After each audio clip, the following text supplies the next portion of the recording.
All right, friends. So this episode is an oldie but goodie from a few years ago that is still highly relevant today when it comes to the question of should you run your own ads. So this is actually going to be a two-part episode. This first one that you're about to listen to is for you if you are in that stage one, stage two-ish business and you're considering whether or not you should be outsourcing your paid ads, the benefits potentially of running your own paid ads, and yes, sometimes the downsides and what you might want to do about it. So we'll let you get right into the episode. See you on the other side.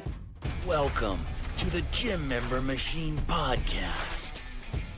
A lot of trainers, like they love being on the floor. They love coaching. They're great at the program and all those fun things. The ad side of things is like, oh, like it's a chore. They figure it out, whatever.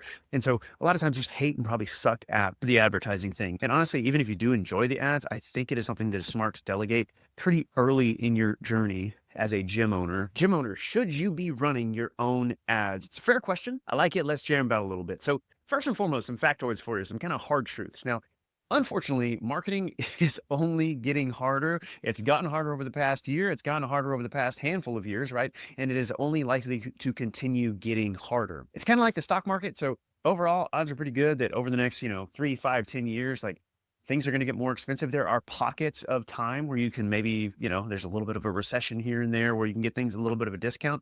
But overall, over time, the odds are pretty good that the cost of eyeballs, the cost of traffic is likely to go up. So you've got to be better than ever at every area of the acquisition process in order to get the best results possible. Fact is, trust in our marketplace is at an all-time low. So, a little bitty company called Gym Launch, however many years ago, and all the competitors and copycats and everyone else started to think it was a good idea to run these bait and switch, fake free 6-week challenges, yada, yada, yada. And it turns out that the marketplace, your prospects, your local community doesn't necessarily like being lied to. And like fair play, right? Good on those guys. Like they built an incredible company. They had a ton of gyms. They're doing the same thing in even some of the same communities. So I remember talking to gym owners and one of the guys was like, yeah, I ran the whole like fake free thing.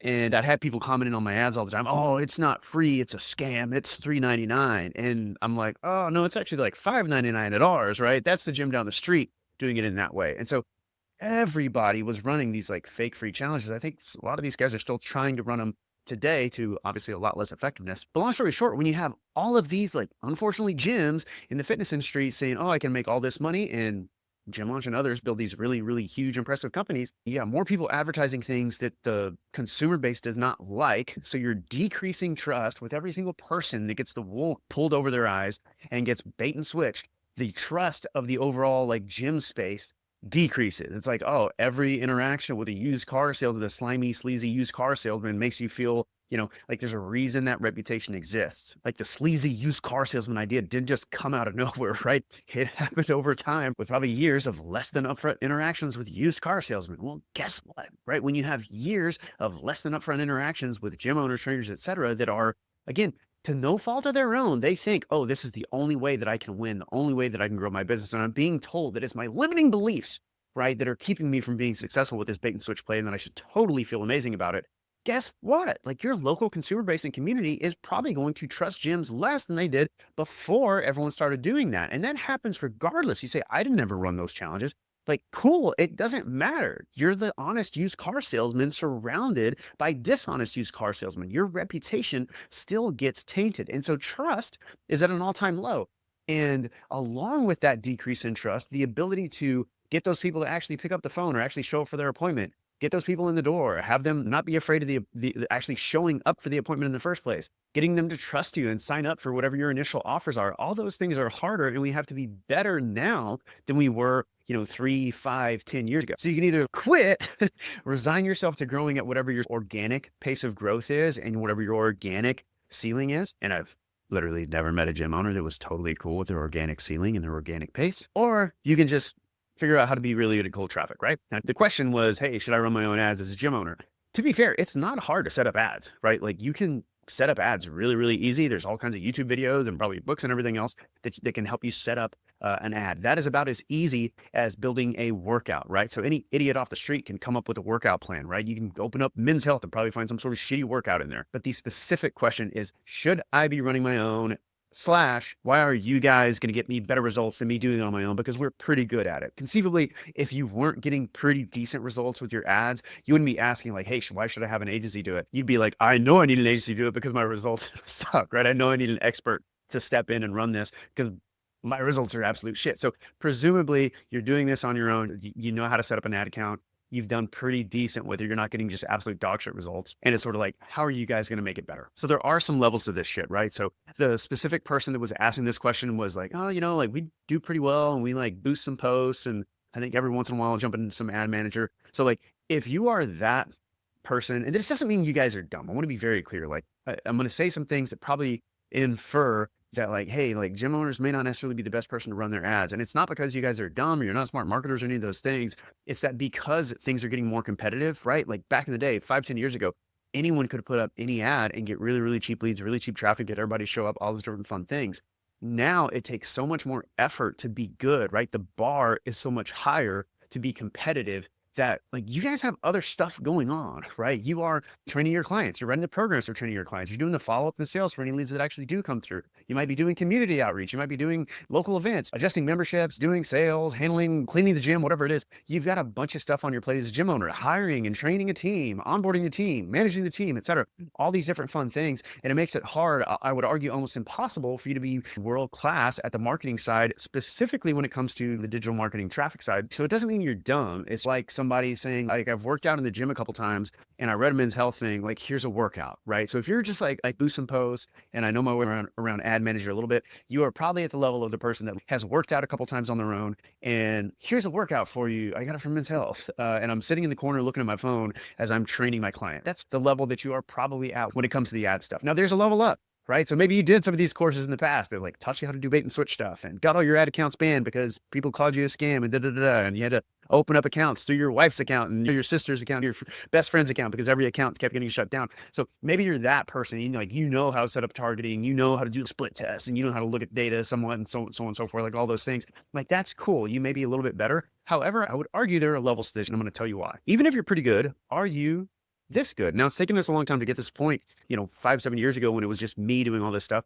Like I was pretty decent and probably, maybe even on your level right now. However, our media buying team at this point is spearheaded by 2 gals that are just absolute complete badasses. One of them is a literal PhD in psychology. You can call her Dr. Hoff. Yes, she is my wife. You ask, well, how can a lowly gym marketing agency afford a PhD? The trick is marrying well. So she's a literal PhD in psychology, has spent all of her time the past like 4 or 5 years doing nothing but gym and personal trainer ads day in and day out. The other gal that is running the department, basically we've got like these 2 department heads that are badasses working with each other, making each other better, is an absolute stud. She like started as a trainer, moved into a management role. So she's been in gyms. Then I think 3, 4 years ago, moved into marketing. She actually worked up to being like running the media buying department at this huge gym agency that she left basically because didn't love the way that they were treating clients, loves the way that we treat clients. I was like, oh my gosh, this is an incredible values fit. And so we were able to get her on the team. And so now you have like Doc Hoff, PhD in psychology, been doing nothing but gym and media buying, marketing, copywriting, etc. Took all the stuff that was in my head, and I was pretty good back in the day, took it to a completely new level, is now working with Pat's our other gal. She's a complete badass, done nothing, managed hundreds of accounts over the years, a media buying department, was in gyms, et cetera, et cetera. These gals do nothing but media buying all day, every day. So they got like multiple meetings every single week. On one of the meetings, talking about problem accounts that are struggling. They're looking at the most challenging accounts and putting their heads together to come up with the best solutions to make our gym owners as successful as possible with their marketing efforts. Another meeting is just pure, like straight up, getting in the dirt copywriting, just like literally coming up with new angles, hooks, etc. Again, make our gym owners more money. So you think about the different aspects of running a great digital, running a great Facebook ad campaign specifically. You've got targeting, you've got your audiences, your locations, your budget, your management strategy, you got CBO, ABO, you got all these different things that you can do. You got the actual ads themselves. So the headlines, the copy, the hook, the angles, the little, do you put an emoji here? Do you put an emoji there? The actual imagery, the creative, the graphics, graphic formats on images, all these different fun things, putting their heads together every single day, looking at hundreds of accounts every single week.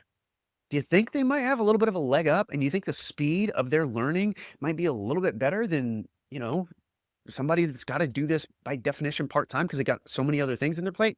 I would argue yes. The next question is, what does great ad management look like? So for most gyms, because the budgets are somewhat low, you need to be in those ad accounts about 2 to 3 times a week. Sometimes 3 times is too many. You don't want to do it every day. The budgets are too low. What ends up happening when you optimize things too often is that you prematurely cut winners. And sometimes that leaves you like your losers. You leave them on for too long. So you want to be in at least 2 times a week. And so these gals are in these minimum 2 times a week, looking at hundreds of markets, hundreds of campaigns, hundreds of different combinations of potential optimizations. Like, think about how fast that learning curve is and how fast now we're able to fix things, adjust things, optimize things in comparison to somebody who's like in a vacuum trying to figure out stuff in their own like singular market. Not to mention they're doing 18 million other things. So every time there's a Facebook change, like, they got to learn the different process and And like, maybe I'll watch another video. Maybe I'll, be like some agencies and completely steal our copy word for word and use it without even changing a freaking emoji. Yeah, because that happens. Our copy is even agencies steal it. If you know, you know. So again, like, I know you're smart, you're talented, you probably know your market really well, but is it potentially reasonable to assume that 2 gals, including a PhD in fucking psychology, that have been doing nothing but media buying for gyms literally every working hour for the past like 4 or 5 years and hundreds of accounts every day, might be a little bit better at doing this than you or your, oh yeah, I got a trainer that kind of knows some social media stuff? I would argue probably yes, but that's up to you. That's up to you to decide. As a quick sidebar, we do all this without any bait and switch offers. We play super nice with Facebook, and even with being super compliant, we have only lost one. And back in the day, we used to have to go head to head against, you name a marketing agency, you name a marketing guy, a guru in the space. We had to go against them. We have lost literally one head-to-head media buying battle. And that client, the story behind that client is they actually left. They came back. Sometimes it takes time to figure out a new account and how it's going to sort of behave. They got a little emotional and fired us within 2 weeks because they were like, I'm spending more on my marketing. My ad cost went up. Turns out they went back to the old guy they had before. That's the battle that we lost. And about a month later, that guy was getting costs that were double the results that we got, meaning twice as bad as what we got. I think that guy just felt bad about trying to come back. So we have been beaten, to be fair. We are not 100%. We are not undefeated. But in the event that we were undefeated, we actually ended up winning later on. That's a lesson in and of itself. Look, some marketing is going to get more expensive. So you can do everything right and results get worse. It's just sort of the way it is. How do you know, like, you're getting everything right? How do you know you don't just suck? Well, now at this point, we're doing this in hundreds and hundreds of accounts. We've got the data and we've gone up against everything else in the space. So we know what other people are doing and we know we're kind of beating them. So we do sort of know. The fact is, you can still be doing things right, and sometimes things are going to get more expensive, which is why all the other things we do as a part of like this lovely thing here are so important, right? Helping on the sales, helping on the follow-up, the marketing automation, make sure the website's absolutely world class, all those different fun things. But that's not what we're talking about today. Let's keep moving on. So you say, well, like, look, I've been doing this a long time. I'm pretty good at it. Like, I kind of know the thing. I'm pretty good at marketing. Like, we're going to talk about the theory of delegation here. Okay. So the way that I think about delegation, pulled from a lot of different places, is like, look, I'm pretty smart financially.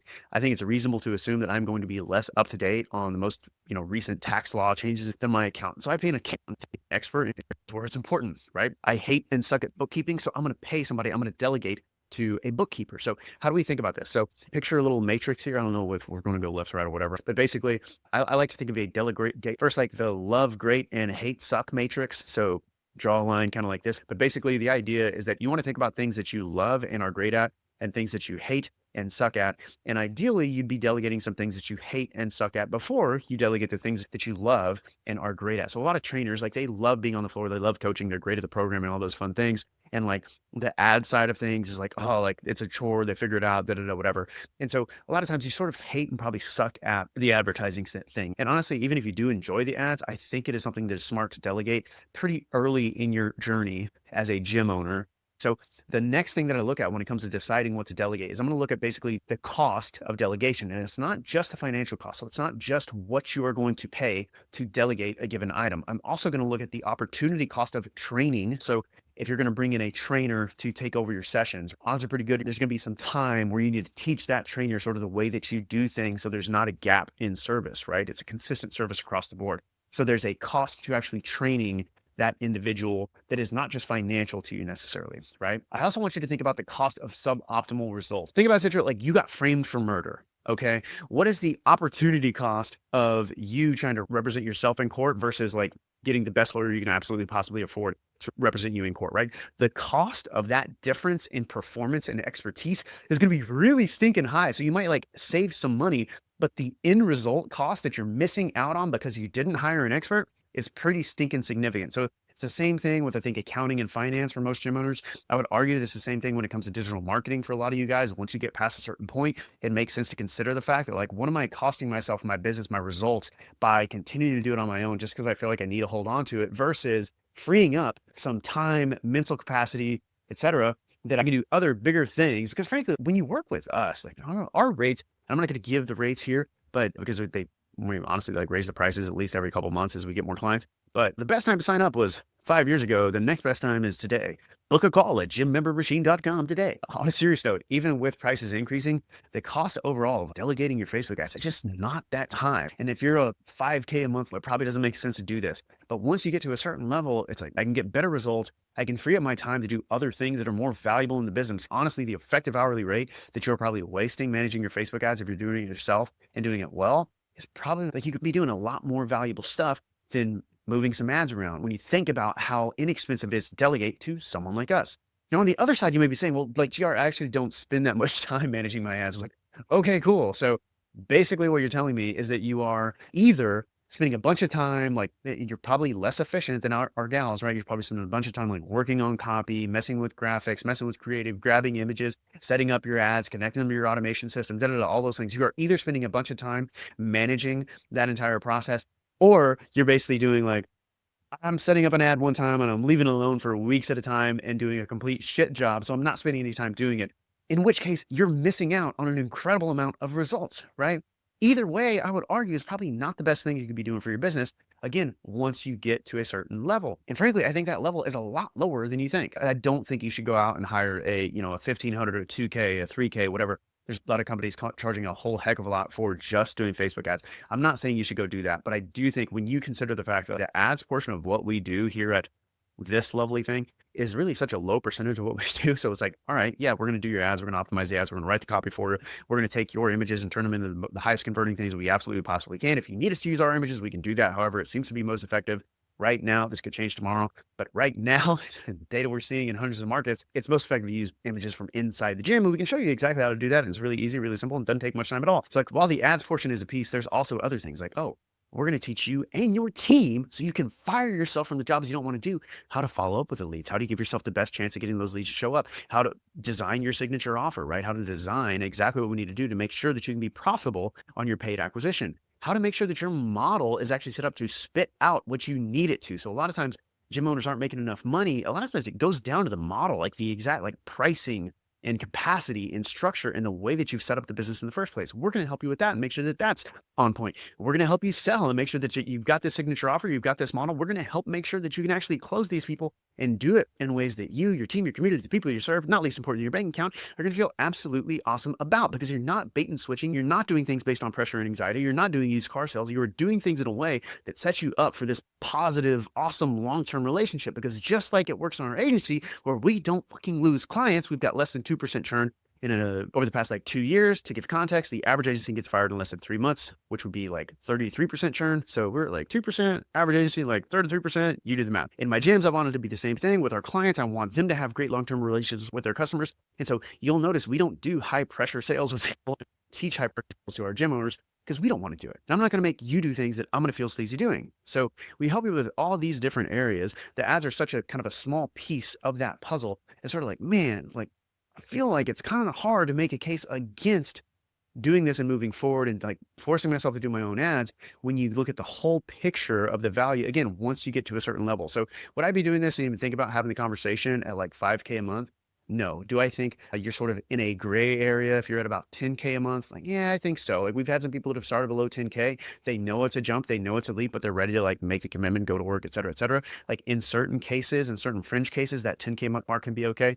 Once you get to 15, it's sort of like easy, slam dunk. As long as you're not a psychopath, you're willing to work. You're not just going to expect like, okay, I've swiped my credit card with EGR now. Like I'm going to make it, where's my bajillion dollars a day, right? It doesn't work that way. It takes work on your end. However, the nice thing is that like on the ad side, you completely take that off your plate and focus on all the things that do need your work that only you can do. So should you be doing your Facebook ads? Maybe. Take the arguments above, maybe, but I would argue you should give it some thought, and maybe more thought than you've been giving it. But hey, it's your business. It's your life. I love you. Rooting for you either way. Go crush it. Go change some lives. We'll see you next time.